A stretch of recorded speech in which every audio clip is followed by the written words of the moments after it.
Hey, welcome to Scooby-Topia. This wasn't meant to be the next video, but it's Christmas, and I know people were looking forward to a Christmas special on the channel like last year, especially after I already missed Halloween, so I decided to postpone the next one for after a little extra cheer. I know I need some. This year we're looking at one of the 3 holiday specials from the series What's New, Scooby-Doo, the series that was then currently airing for the franchise when I was growing up. As such, I of course had many of the volumes of the show on DVD, and one of the most memorable was this one, released October 5th, 2004, gosh, almost 20 years ago, oh god, Volume 4 of the series, Merry Scary Holiday, was released to DVD, including a special version with a cute little plush of Scooby dressed as Santa. I had this version and loved it so much. What about you? Did you have the DVD, especially the plush one? Do you have any fond memories of it, or even still have it? I myself have since exchanged volumes of the show on my shelf to season sets for space, not the complete series set, mind you, because for some reason the 3 holiday specials including this one are not included despite being on the season sets. They're all cropped to full screen despite being animated in widescreen anyway, because 2000s. This episode, aptly titled A Scooby-Doo Christmas, was the 10th episode of the show overall, airing December 13th, 2002.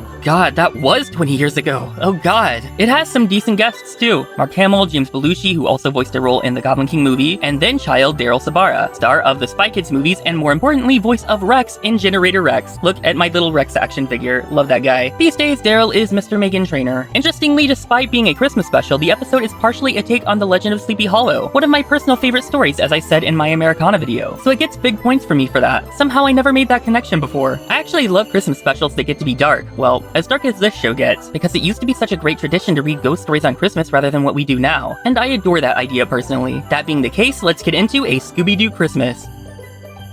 The episode drops us into Winter Hollow, New England, which again is very similar to Sleepy Hollow, New England, on a stormy day full of snow. A boy, Tommy, takes his friends to a snowman he found, and I love the music here. It's genuinely unnerving and adds so much to the creepy atmosphere.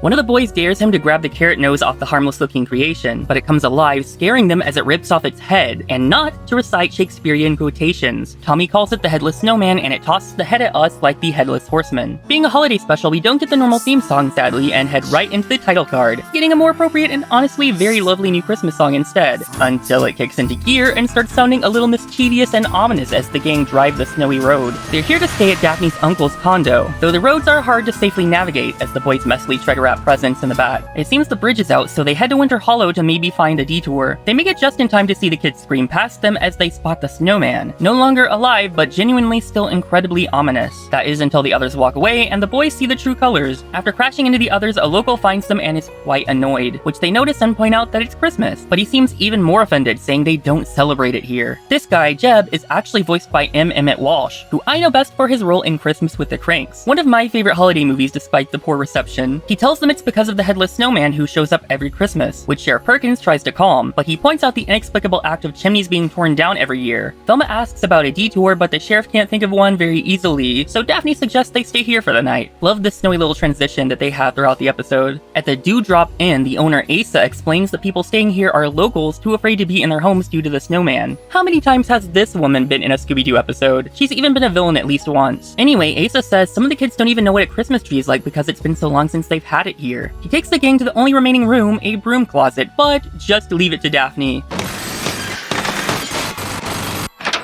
A woman's touch. Don't know how she did it, but it's beautiful and cozy. That's an HGTV girl for you. Well, this fruitcake will have to do. He means me, by the way. While trying to make a midnight snack, the building shakes, and the boys join everyone outside where it seems there's been a snowman attack. Fred noticing how fast the sheriff arrived. Tommy is the witness, up waiting for Santa when it got cold as he suddenly sees the snowman inside his home, chasing him until it attacks and destroys yet another chimney and home. How is Santa going to come if we don't have a chimney? Well, maybe we can put it back together.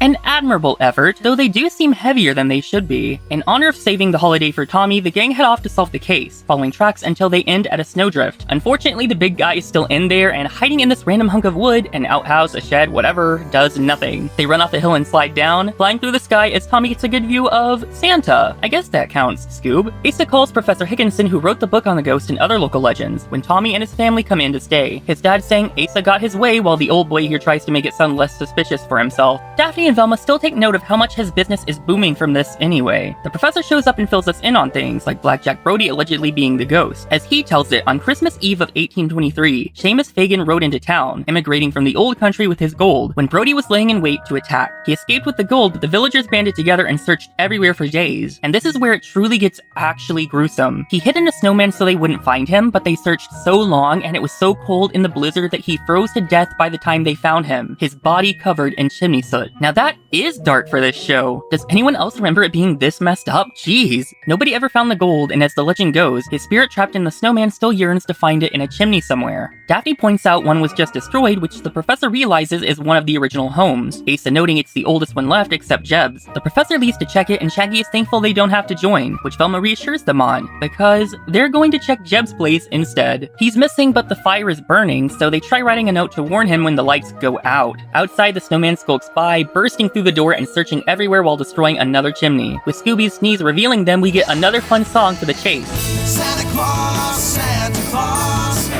one gift's enough for all of us. Santa Claus, Santa Claus, one gift's enough for all of us. The boys escape on the ice, which then cracks, leaving them to sink and begin to freeze. The others boat out to find them frozen solid in ice, fishing them out to safety so they can warm up when the sheriff randomly appears. Suspiciously, she says she was just following the footprints after hearing noise, so back at the inn, Velma takes note of this not being her first time to show up unusually quick after an attack. All the same, Asa benefits highly, and Jeb doesn't take kindly to outsiders. Velma then notices the professor's middle name is Fagin, just like the man in the legend whose gold was stolen. Fred decides they need to check the cemetery where Brody is buried, leaving two very happy boys behind to get warm. What they don't consider is the chimney warming them up losing its fire as someone comes down and not Santa. The snowman chases them throughout the inn, across rooftops and swinging on trees into the snow. Meanwhile, the others have a trap in place, just needing the boys to lure the snowman here, which conveniently is already happening. He walks right into the heat lamps, unable to escape as Fred blocks the path with the van, and we get a Wizard of Oz reference as Frosty defrosts. I'm melting!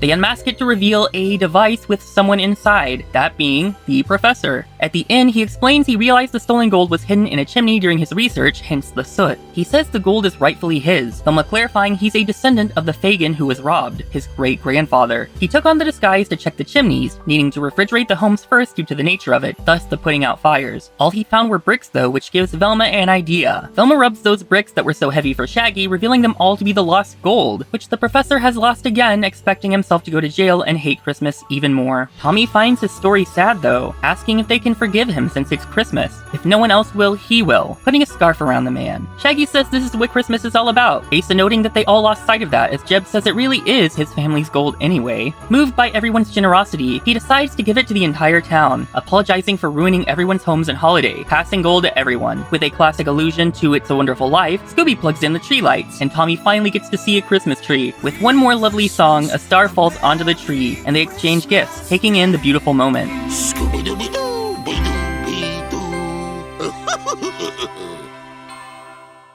And that's a Scooby-Doo Christmas. It's actually a lot scarier and more messed up than I remember it being, so I think I got a good fulfillment of my desire for dark Christmas stories. Very unexpected for this Scooby series. The legend of Brody freezing to death, his body being found in the snowman, is such an incredibly twisted and creepy story I'd expect of a horror movie. I love it. The episode really does have a general, wonderful Christmas touch. It's very cozy and the songs are great. The atmosphere throughout it is so ominous, especially with the music score adding to the effect. It truly feels like something bad is about to happen in ways you don't often feel in this series. It might be one of the scariest episodes of What's New, even despite it being the Christmas special, but fitting for that classic tradition. This really hits that specific spot I was hoping for this Christmas season. I hope revisiting it with me was enjoyable for you as well. I don't think I have much more to say about it. This is just a sweet and simple video for the holiday because I didn't want to miss it entirely knowing people wanted this. So I think it's a wrap. I didn't have the mental health to do anything during Halloween season this year. I haven't even started work on the next video that was meant to come before this because I've been recuperating and taking a proper break. So I wanted to at least share the Christmas spirit on the channel while I'm feeling better. If you want to stay up to date with whatever I'm watching or buying or complaining about, you can follow me on the app formerly known as Twitter, where I'm most likely to update on videos. You can follow me on TikTok, where I mainly just post the Monster High dolls I've been buying when not posting these videos there. I'm on Tumblr and all the other socials, etc. I'll see you next time in Scooby-Topia. Bye!